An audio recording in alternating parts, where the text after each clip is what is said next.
Hi friends.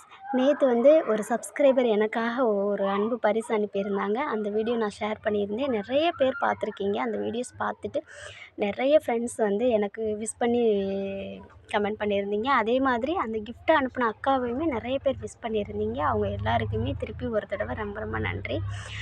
அதே மாதிரி இன்னும் ஒரு சில பேருக்குமே நான் நன்றி சொல்லணும் அப்படின்னு தான் இந்த வீடியோ.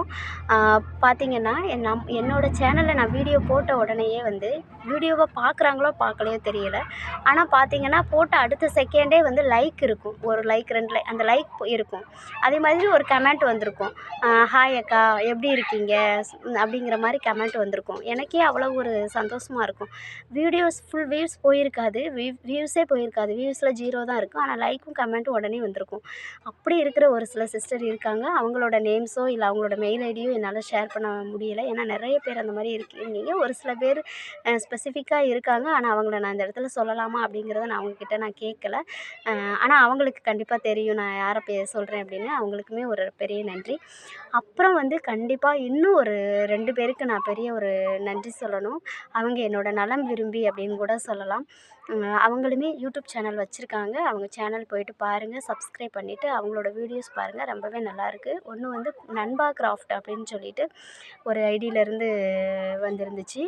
இன்னொருத்தவங்க பார்த்திங்கன்னா பாலாஜி அப்படிங்கிற ஒரு ஐடியிலேருந்துமே எனக்கு ஒரு கமெண்ட் வந்துச்சு. இப்போ நான் அவங்கள பற்றி ஷேர் பண்ணுற விஷயம் கண்டிப்பாக அவங்களுக்கு தெரியாது. நான் அவங்கள இந்த வீடியோஸ் பார்த்தா தான் அவங்களுக்கு தெரியும். நான் அவங்கள்ட்ட எந்த ஒரு கான்டாக்ட்டுமே கிடையாது. ஆனால் நான் வீடியோஸ் போட்டேன் அப்படின்னா எப்படி என்னோடய வீடியோஸை விரும்பி லைக் பண்ணி சப்ஸ்கிரைப் பண்ணிவிட்டு லைக் பண்ணி கமெண்ட் பண்ணுற ஃப்ரெண்ட்ஸ் இருக்கீங்களோ, அதே மாதிரி சின்ன சின்ன குறைகள்னு சொல்ல முடியாது. பேசிக்காக என்ன குறைகள் இருக்கோ அதை வந்து எனக்கு அவ்வளவு அழகா புரிகிற மாதிரி அவங்க எனக்கு கமெண்ட் பண்ணுவாங்க. எக்ஸாம்பிள் சொல்லணும்னா என்னோடய சேனல்ஸில் ஃபுல்லாக ஆரம்ப வீடியோஸ்லலாம் வாட்டர் மார்க் இருக்கும். வாட்டர் மார்க்கோட தான் நான் வீடியோஸ் போடுவேன். ஆனால் எனக்கு வாட்டர் மார்க்னால் என்னன்னே ஆக்சுவலாக தெரியாது. அப்போ அவங்க எனக்கு கமெண்ட் பண்ணியிருந்தாங்க, உங்களோட சேனலில் வாட்டர் மார்க் இருக்குது. அது இவங்க 2 பேருன்னு மட்டும் கிடையாது. இது சம்மந்தமாக நிறைய எனக்கு கமெண்ட் வந்துருந்துச்சு. வாட்டர் மார்க் ரிமூவ் பண்ணிவிட்டு வீடியோ போடுங்கக்கா அப்படின்னு சொல்லிட்டு எனக்கு கமெண்ட் பண்ணியிருந்தாங்க.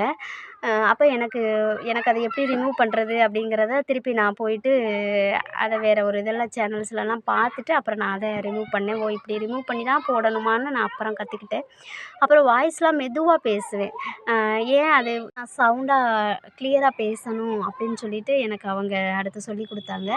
அதுக்கு பிறகு பார்த்திங்கன்னா கேமரா பார்த்து பேசுகிறது வந்து ஏதோ நான் வந்து கேமரா பார்த்து பேசுகிற மாதிரி இல்லைக்கா, நேரடியாக பேசுகிற மாதிரி இல்லை, நீங்கள் கேமரா பார்த்து பேசுகிற மாதிரி இருக்குக்கா, அது வந்து சப்ஸ்கிரைபர் கவுண்ட் குறைஞ்சிரும், ஸோ நீங்கள் அப்படி பேசாதீங்க அப்படின்னு சொல்லிட்டு அது எனக்கு அவங்க சொல்லிக் கொடுத்தாங்க. அதாவது நான் ஒவ்வொரு வீடியோஸ் போடும்போதும் அந்த வீடியோவை பார்க்குறதோட மட்டும் இல்லாமல் அதை அவ்வளோ உன்னிப்பாக அந்த வீடியோவை கவனித்து என்னென்ன விஷயங்கள் எல்லாம் எனக்கு அவங்க கற்றுத்தரணும் அப்படின்னு சொல்லிட்டு சொல்கிற ஒரு விஷயம் மிகப்பெரிய ஒரு மனசு வேணும்னு தான் நான் சொல்லுவேன்.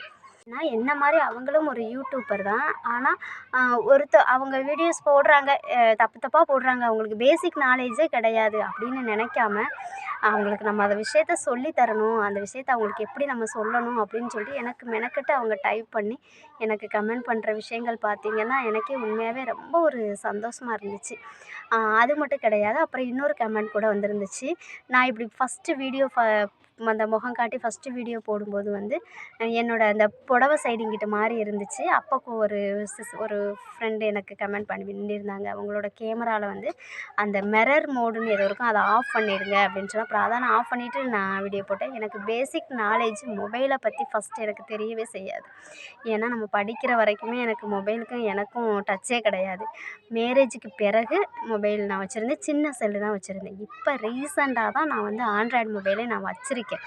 நிறைய ஒரு தடவை வச்சுருந்து பசங்க உடச்சிட்டாங்க அப்படிங்கிறதுனால நான் மொபைல் என்கிட்ட கிடையாது. இப்போ ரீசெண்டாக தான் எப்படி பசங்க வெளியில் விளாண்டுட்ருக்காங்க பார்த்தீங்களா, இப்படி தான் பகல் ஃபுல்லாக வீட்டுக்குள்ளே டிவி ஓடிக்கிட்டே இருக்கும். ஈவினிங்க்கு மேலே வெளியில் விளையாட போயிடுவாங்க. அவங்களோட வாய்ஸ் கேட்டுக்கிட்டே இருக்கும். ஸோ ஆண்ட்ராய்டு மொபைல் வந்து என்கிட்ட இப்போ தான் இருக்குது. அதில் நிறைய விஷயங்கள் வந்து இப்போ தான் நான் கற்றுக்கிட்டு இருக்கேன் அப்படின்னு சொல்லலாம். அதுலேயும் யூடியூப் சம்மந்தமாக நிஜமா எனக்கு எதுவுமே தெரியாது. அப்படியே என்னை வந்து அவங்க என்கரேஜ் பண்ணுற மாதிரி, என்னை டிஸ்கரேஜ் பண்ணி அவங்க அழகா பேசிட்டு போயிடலாம். வாட்டர் மார்க்னா என்னன்னே தெரில, இதெல்லாம் வீடியோ போடுதுன்னு பேசலாம். வீடியோவில் எப்படி வாய்ஸ் கொடுத்து பேசுகிறதுன்னு தெரியல, எப்படி பார்த்து பேசுகிறதுன்னு தெரியல. அடுத்து வந்து பார்த்திங்கன்னா தம்ப்நெயில், உண்மையாகவே சொல்லணும்னா உண்மையாகவே அந்த அவங்களுக்கு ரொம்ப அப்படியே நன்றின்னு வார்த்தையில் சொன்னால் போதாது. தம்ப்நெயில் செட் பண்ணுறதுனா எனக்கு உண்மையாகவே தெரியல. இதெல்லாம் வந்து அவங்க பார்த்திங்கன்னா எனக்கு அந்த அந்த அண்ணன் எனக்கு அந்த எப்படி சொல்கிறது, அக்கா நீங்கள் தம்ப்நெயில் வந்து உங்களோட ஃபோட்டோ வச்சு தம்ப்நெயில் வச்சு நீங்கள் வீடியோ அப்லோட் பண்ணுங்கள். ஏன்னா நான் வீடியோஸ் போட்டுக்கிட்டே இருந்தேன். ஓரளவு வியூஸ் போச்சு. டக்குன்னு 2 வீடியோஸ் வந்து வியூஸ் குறைஞ்சிருச்சு. வியூஸு சப்ஸ்கிரைபர் கவுண்ட்ஸ்லாம் கொஞ்சம் அதாவது ஸ்லோவாகிட்டே இருந்துச்சு சேனல். அப்போ அவங்க வந்து நீங்கள் வந்து உங்கள் சேனல் நோட்டிஃபிகேஷனில் வந்தால் உங்களோடது தான் அப்படிங்கிறது தெரிய மாட்டேங்குது. அதனால் நீங்கள் உங்களோட ஃபோட்டோ வச்சு நீங்கள் தம்ப்நெயில் செட் பண்ணுங்கள். இன்னொன்று உங்கள் சேனல் நேமை வந்து மேலே காமிச்சு எழுதி அதை வீடியோவில் ஷோ பண்ணுங்கள். நிறைய விஷயம் சொல்லிக்கிட்டே இருக்கலாம். அந்த யூடியூப்போட பேசிக்கில் என்னென்னலாம் நம்ம பண்ணணுமோ, ஒரு வீடியோ அப்லோட் பண்ணும்போது நம்ம என்னென்ன பேசிக் விஷயங்கள்லாம் செய்யணுமோ அது அத்தனையும் எனக்கு ஒவ்வொரு வீடியோலையும் நான் பண்ணுற சின்ன சின்ன தவறுகளை ஃபுல்லாக, சின்ன தவறோ இது பெரிய தவறுகள் தான், அதை அத்தனையுமே அவ்வளவு அழகாக அந்த நண்பா கிராஃப்ட் அப்படிங்கிற அந்த ஐடியிலேருந்தும் பாலாஜி அப்படிங்கிற அந்த ஐடியிலேருந்தும் எனக்கு அவங்க வந்து சொல்லி தருவாங்க, சொல்லி தந்துக்கிட்டே இருக்காங்க. அவங்களுக்கு எனக்கு நான் தேங்க்யூ, ரொம்ப நன்றி அப்படின்னு ஒரு வார்த்தையில் நான் கமெண்ட் பண்ணிவிட்டு அப்புறம் அந்த விஷயத்த நான் அதை கற்றுக்கிட்டு இருக்கேன். திரும்பவும் சொல்கிறேன், உங்க 2 பேருக்குமே ரொம்ப ரொம்ப ரொம்ப ரொம்ப நன்றி. ஏன்னா தம்ப்நெயில் செட் பண்ணுறதெல்லாம் ஒரு பேசிக் யூடியூப்பருக்கு தெரியணும். அதுவே எனக்கு தெரியல. நான் திருப்பி அவங்களுக்கு கமெண்ட் பண்ணியிருந்தேன், லோகோவில் செட் பண்ணணுமாக்கா அண்ணா, இல்லை தம்ப்நெயிலில் செட் பண்ணணுமான்னு. அக்கா நீங்கள் 2லையுமே வச்சுனாலும் ஒன்றும் பிரச்சனை இல்லை. பட் தம்ப்நெயிலில் செட் பண்ணீங்க அப்படின்னா உங்களுக்கு ஒவ்வொரு வீடியோஸ்லேயுமே வியூஸ் நல்லா இன்க்ரீஸ் ஆகும். நீங்கள் தான் போட்டிருக்கீங்க, உங்கள் சேனல்லேருந்து தான் நோட்டிஃபிகேஷன் வந்திருக்குன்னு எல்லாருக்கும் ஈஸியாக தெரியும் அப்படின்னு சொல்லியிருந்தாங்க. திருப்பி நான் போய் தம்ப்நெயிலில் செட் பண்ணேன். அது எனக்கு சரியாக செட் பண்ண தெரியாமல் 2 வீடியோஸ் போட்டிருந்தேன். அந்த பார்ட் டைம் ஜாப் வீடியோ 2 வீடியோவுமே. அதில் பார்த்திங்கன்னா வியூஸே சுத்தமாக போகலை. அதை பார்த்துட்டு அடுத்து எனக்கு உடனே அவங்க கமெண்ட் பண்ணாங்க, நீங்கள் தம்ப்நெயில் ஃபுல்லாக வைக்கணும், நீங்கள் ஃபுல்லாக வைக்கலை, நீங்கள் ஒன்று ஃபுல்லாக வைங்க, இல்லைனா உங்களோட ஃபேஸ் மட்டும் வைங்க, இல்லைனா ஃபுல்லாக வைங்க அப்படிங்கிற மாதிரி அடுத்து ஒரு இது பண்ணியிருந்தாங்க. அப்புறம் நான் அதையும் மாற்றின பிறகு எனக்கு இப்போ ஓரளவு பழைய மாதிரியே வியூஸ் போய்கிட்டு இருக்கு. ஆனால் நானுமே யோசித்தேன், டக்குன்னு வியூஸ் எல்லாம் குறைஞ்சிக்கிட்டே இருக்குது. ஒரு நாளைக்கு சப்ஸ்கிரைபர் 200, 300 கவுண்ட் வந்துக்கிட்டே இருக்கும். மற்ற வீடியோஸ்லாம் எனக்கு நிறைய வாட்ச் ஹவர் போய்க்கிட்டே இருக்கும். ஆனால் ஏன் குறைஞ்சிக்கிட்டே இருக்குதுன்னு நினச்சேன். அப்புறம் அதுக்கான ரீசனையும் அவங்க சொன்ன உடனே அதை நான் மாற்றிக்கிட்டேன். இப்போ எனக்கு பழைய மாதிரி வியூஸ் போயிட்டுருக்கு. அப்புறம் எம்எஸ்கே த ஃபயர்ஸ் அப்படின்னு சொல்லிட்டு கூட ஒரு ஐடியிலேருந்து எனக்கு ஒரு கமெண்ட் வந்துருந்துச்சு. குரு ஆப்பில் நீங்கள் எடிட் பண்ணுங்கக்கா, நல்லா இருக்குது அப்படின்னு சொன்னாங்க. வாட்டர் மார்க் வராது, எடிட்டிங் நல்லா இருக்குன்னு சொன்னாங்க. எனக்கு வந்து நான் ஃபஸ்ட்டு ஃபில்மோராவில் எடிட் பண்ணேன், இப்போ இன்ஷூட்டில் எடிட் பண்ணிகிட்ருக்கேன். எனக்கு ஏதோ ஓரளவு அதில் செட் ஆன மாதிரி இருக்குது. தேங்க்யூ. கம்யூனிட்டி கைட்லைன் ஸ்ட்ரைக்கில் இருக்குது என்னோடய வீடியோஸ் சேனல் அப்படின்னு சொன்ன உடனே அதுக்குமே நிறைய பேர் வந்து என்கரேஜ் பண்ணுற மாதிரி, எனக்கு 2 ஸ்ட்ரைக் இருக்குது, 3 ஸ்ட்ரைக்லாம் இருந்துச்சு, பரவாயில்ல அதெல்லாம் ஒன்றும் இல்லை, சரியாயிரும், நீங்கள் வந்து அடுத்தடுத்து வீடியோஸ் போடுங்க, அது எக்ஸ்பயர் ஆகவும் நீங்கள் வந்து மானிட்டேஷன் எனேபிள் பண்ணுங்கள், கண்டிப்பாக எனேபிள் ஆயிரும் அப்படின்னு முழுக்க என்னோடய சேனல் பொறுத்த வரைக்கும் எந்த ஒரு நெகட்டிவ் கமெண்ட்டுமே எனக்கு இது வரைக்கும் கடவுள் புண்ணியத்துலேயும் உங்களோட ஆசீர்வாதத்தினாலையும் எனக்கு வரலை, மனசு நோகிற மாதிரி. அதே மாதிரி என்கரேஜ் பண்ணுற மாதிரி, மோட்டிவேட் பண்ணுற மாதிரி எனக்கு அடுத்தடுத்த கமெண்ட்ஸ் வர்ற ஒரே ரீசன்னால் மட்டும்தான் நான் இது வரைக்கும் உங்கள் கூட பேசிக்கிட்டு இருக்கேன்.